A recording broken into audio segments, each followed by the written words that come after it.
Deflect is out. Bastion is out. Suzu's out. But I don't think we need to... Yeah, we're gonna definitely blade there if the Genji tries to... yeah, we're gonna take these. Yeah, there you go. Really well played by us. Hello, boys and girls, ladies and gentlemen. Welcome to today's video. Today's video is, hopefully from now on, it's going to be a weekly series, is how to play DPS better. Now, on the banning phase, you always want to ban Diva if you want to have a great time on tank. And honestly, other than that, if you can, honestly, I forgot to tell you this from the beginning of the video, try to always install Sombra so people do not ban Sombra, because Sombra is a great tool to have if possible. If not, then it is what it is. And by the way, guys, if you guys know, on my a couple of weeks ago, my headset broke and we bought a new one. We bought the HyperX Cloud 3, I think. And I've been using that mic for the past couple of weeks. But today, I don't know if you guys noticed, but please tell me if there's a difference in my mic. But I actually bought, I'm not sure if you call this professional or semi-professional microphone, but we bought the SoloCast. This is an actual microphone, not a headset. So let me know down in the comment section, do I sound better? Because I'm really trying to upgrade my content and bring out, you know, top tier content for you guys. So for now, the upgrade is for my mic, because I've did hear complaints, at least from my older mic, that my mic, you know, is not the best. But let me know if you guys, if there's any difference from the headset, well, my new headset that I've been using for the past few videos. Just literally go to yesterday's video, let me know if there's any difference, if it's better or not. I think this is just a little bit of improvement, but let me know. And yeah, we got that out of the way. So, yeah, just be honest and let me know, because I'm really trying to upgrade my content, bring out the best content for you guys, because you guys just really motivate me to do better. Anyway, so, yeah, this series is for the people that play DPS and want to get better, or for the people that want to branch out and try other roles, especially they're not a DPS main, but they want to main DPS. I mean, they want to just get better at DPS, not through the games.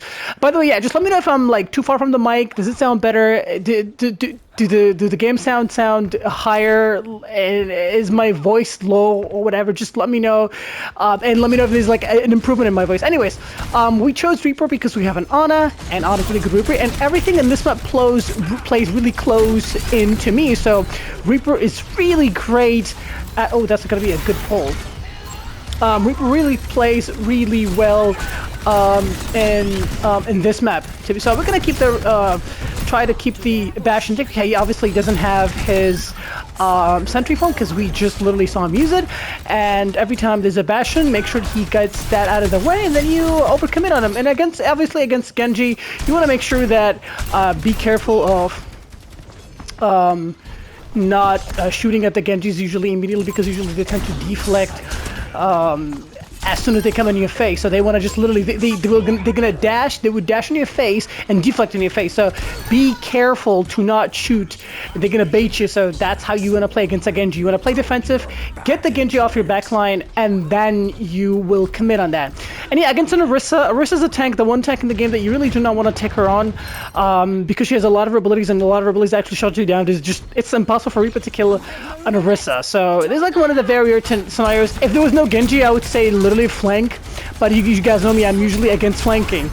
But this Orisa has really poor management skills. But just again, with the heals, with her armor and stuff like that, she can just cycle her abilities, and she'll be unkillable. If you have any chance of shooting anything else, always go for that. But like as you guys can see, like, it's just not worth it to go for an Orisa, and we timed that really perfectly, and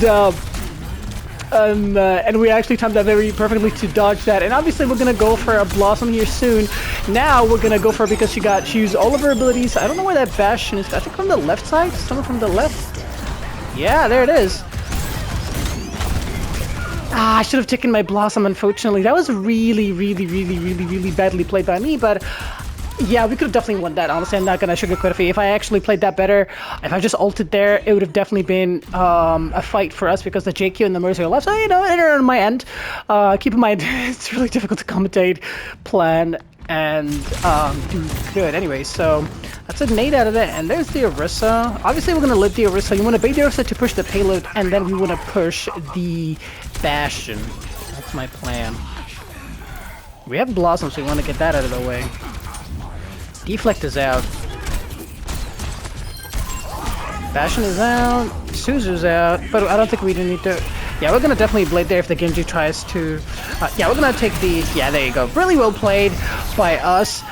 Even the JQ actually ulted at the same time as I did, because that was like the perfect time to ult, because we had the same idea, because the Genji came in, even though we had a pick, but we needed to get a defensive ultimate in, and the Kiriko TP'd out, but she had to TP into the Mercy, and the Mercy exhausted all of the release, and the Orisa did, so that was like literally the perfect time to ult, hence the reason why the JQ also ulted. Okay, we're gonna wait for the okay, so now we're gonna just fully go for the Orisa, try to beat for the soldier. That's all of our abilities set out, so now we can actually all in the Orisa, because there's just no way she's gonna survive this. Watch the res if possible, and you know what? I'm gonna let her have the res so I can kill. Never mind. I was gonna say I'm gonna let her have the res so I can push the Bastion, but I guess we could still do that because I know for a fact that he doesn't have his sentry. So yeah, we're gonna let her have the res so we can kill the Bastion. I'd rather do that.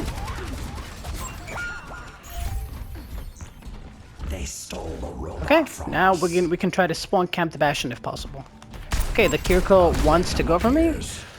Alright, let's try to take the Bastion out. He's here, he got the spawn.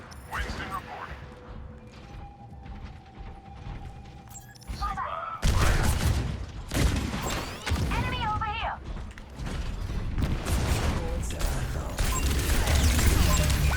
Man, the sentry form is actually nasty. I definitely should have faded out.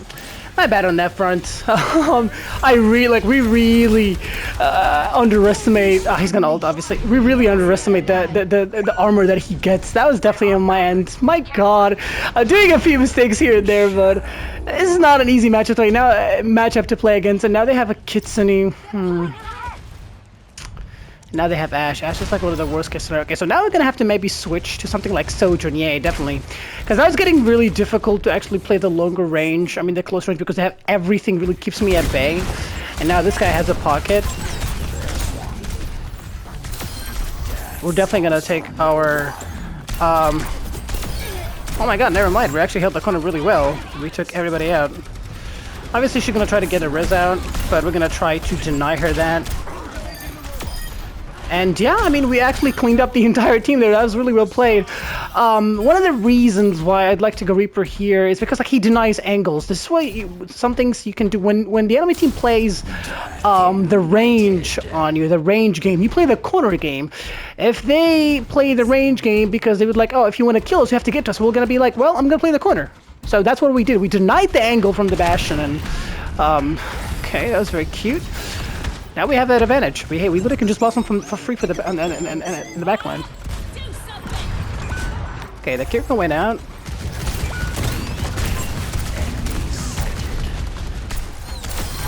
Nice. She tries to rest. She's gonna get blossomed. The issue is the Orisa is here, and just Orisa is like the one thing that we actually can't really do anything about. They got the res off, unfortunately, but.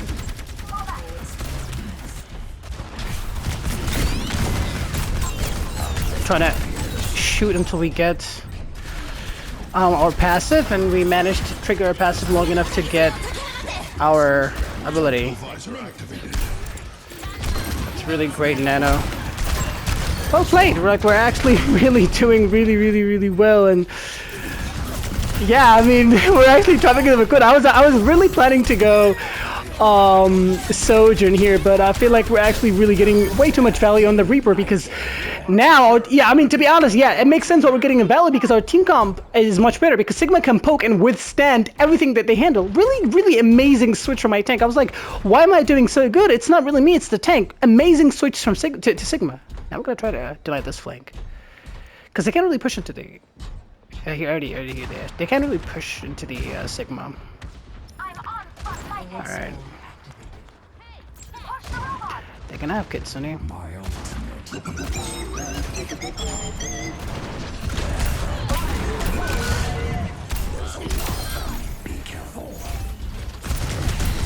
Okay.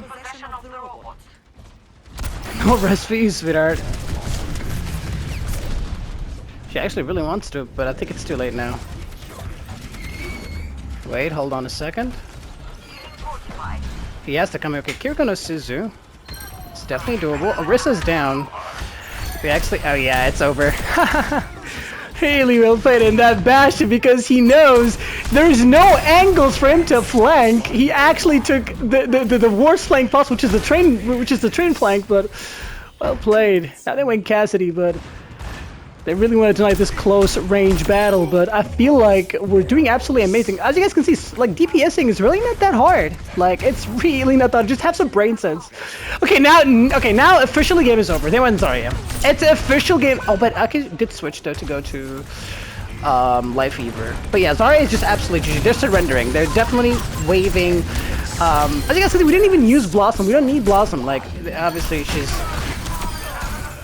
I mean, even if she rests, like, it doesn't matter. It's like more ult charge for me. Sometimes, as you guys can see, if you notice, I don't really try to deny all the rests possible. Sometimes I actually do give enemy team rests because one, they're sniping themselves. Second, I charge my my ability, my ult charge more. And third, actually, the enemy team would be in a position where you actually know where they are.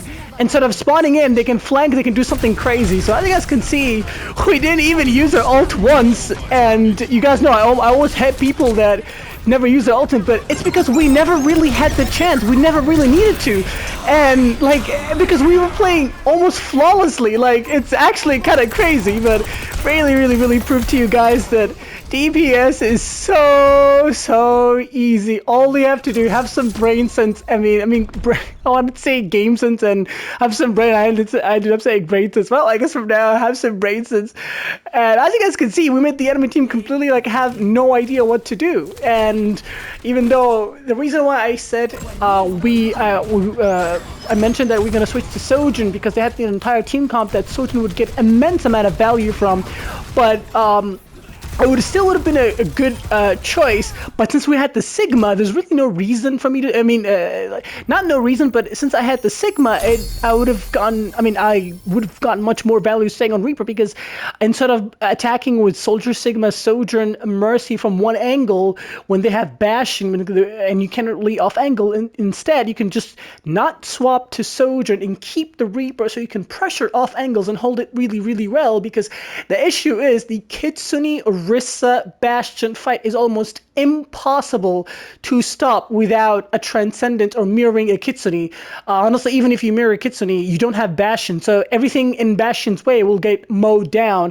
But since we kept pressuring the off-angle fights with Reaper, as you guys can see, even that one time, even the biggest fight that they had in their tool, which is the Kitsune fight, they ended up not getting any value for it because I was just constantly in their backline. And if you guys watch my Reaper video specifically, I always advise against flanking, but in that specific team comp, especially against an Orisa, especially against like Orisa, Bastion, and characters like you can't really get close enough to, you want to not necessarily kill and flank, you want to just pressure off angles. And I trust my mechanical skills to take aggressive duels. So the thing is, if you do that, you have to come out on top. But since, if you guys don't feel comfortable enough, all you gotta do is literally pressure a few shots and get out, fade out. You've already gotten the value because you made a few people look at you, draw resources back from their tank, and eventually it will end up in positive value. And yeah, and like I said, let me know what you guys think. And yeah, boys and girls, ladies and gentlemen, thank you guys for watching. Thank you guys for stopping by. I really hope you guys enjoyed. If you did, like the video, enjoyed, subscribe for new, share with your friends if you learned a thing or two. And if you want to support me even more, you could always join my membership on YouTube or subscribe to my Twitch, same name as my YouTube. And yeah, all money we get, hopefully we're gonna go back right to the channel for upgrades. And let me know what you guys think. I really did this only for you guys because I don't know, you guys motivate me. I wish I could get you guys all to the next one. Bye.